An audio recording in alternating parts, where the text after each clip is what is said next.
আমি রায়হান ভোলা জেলার এক সাধারণ ছেলে। জীবনটা কাটতো স্বাভাবিক গতিতে শান্তভাবে। একদিন অনলাইনে আমার পরিচয় হলো মিথিলার সঙ্গে। মিথিলা ছিল রংপুরের মেয়ে। শুরুতে শুধু অজানা দুজনের মধ্যে কথা বলা, ধীরে ধীরে সেই কথাবার্তায় জন্ম নিল বন্ধুত্ব। আমাদের মাঝে ছিল অনেক দূরত্ব, তবে কথাবার্তা গনিয়ে উঠল, গভীর হলো। একসময় ভালোবাসা হয়ে উঠল আমাদের জীবনের এক অনিবার্য সত্য। দূরত্ব সত্ত্বেও আমরা ঠিক করলাম আমরা বিয়ে করব, একসাথে জীবন কাটাবো। আমাদের বিয়ে হয়েছিল, নতুন সংসার, নতুন দায়িত্ব, নতুন স্বপ্ন। মিথিলা ছিল আমার জীবনের সঙ্গী, আমার আনন্দের কারণ। আমরা একে অপরে সুখ দুঃখ ভাগাভাগি করতাম। আমাদের সংসার জুড়ে এলো এক চাঁদের টুকরো, আমাদের ছেলে রাফান। আমাদের ছেলে রাফান হয়ে উঠল আমাদের এক ছোট পৃথিবী। সবকিছু ছিল স্বপ্নের মতো। আমাদের সংসারে ছিল হাসি, ভালোবাসা আর আশা। তবে আমাদের ছেলের সুন্দর ভবিষ্যতের জন্য আমার এই উপার্জন যথেষ্ট ছিল না।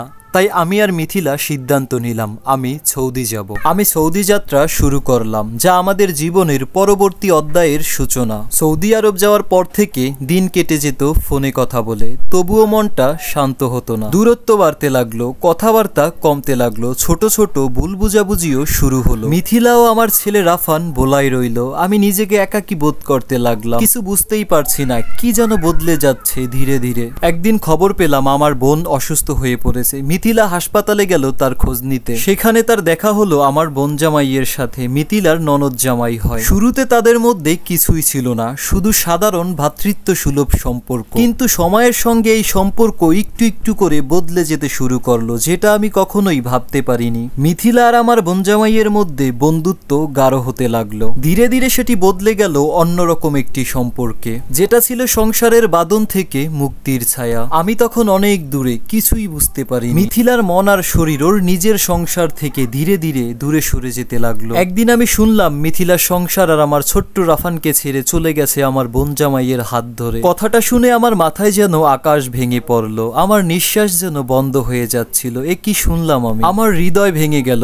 আমার ভালোবাসার মিথিলা আমাকে ছেড়ে, তার সংসার ছেড়ে, তার ছোট্ট ছেলে রাফানকে ছেড়ে কিভাবে চলে যেতে পারলো? ছেলেকে দেখে আমার মন ভেঙে যায়। সে বুঝতে পারছিল না তার মা না থাকার কারণ। রাত জেগে তার কাদা চোখ আমার বুক ভেঙে দিত। আমি ছেলের ব্যথা সহ্য করতে পারছিলাম না। সেদিন বুঝতে পারলাম ছেলের জন্য আমাকে ফিরে যেতে হবে, পাড়ি দিতে হবে এই কষ্টের সাগর। বুকে কাটা বিঁধেও আমি ফিরে এলাম আমার ছেলে রাফানের জন্য ভোলার মাটিতে। ঘরে ফিরেও ছিল শুধু ছেলের কান্না আর আমার নিঃশ্বাস। কিন্তু আমি হার মানিনি। ছেলের জন্য আমি লড়াই করব, নতুন করে জীবন গড়ব। যতই কষ্ট হোক আমরা দুজন মিলে উঠে দাঁড়াবো। আমার ছেলে আমার বেঁচে থাকার প্রেরণা। বেদনার মাঝে থেকে নতুন করে শুরু করার সাহস খুঁজছি। ভুল থেকে শিক্ষা নিয়েই এগিয়ে যাব। জীবনের কষ্ট আমাকে দমাতে পারবে না। আমি ফিরে পাবো নিজের পথ, নিজের শক্তি।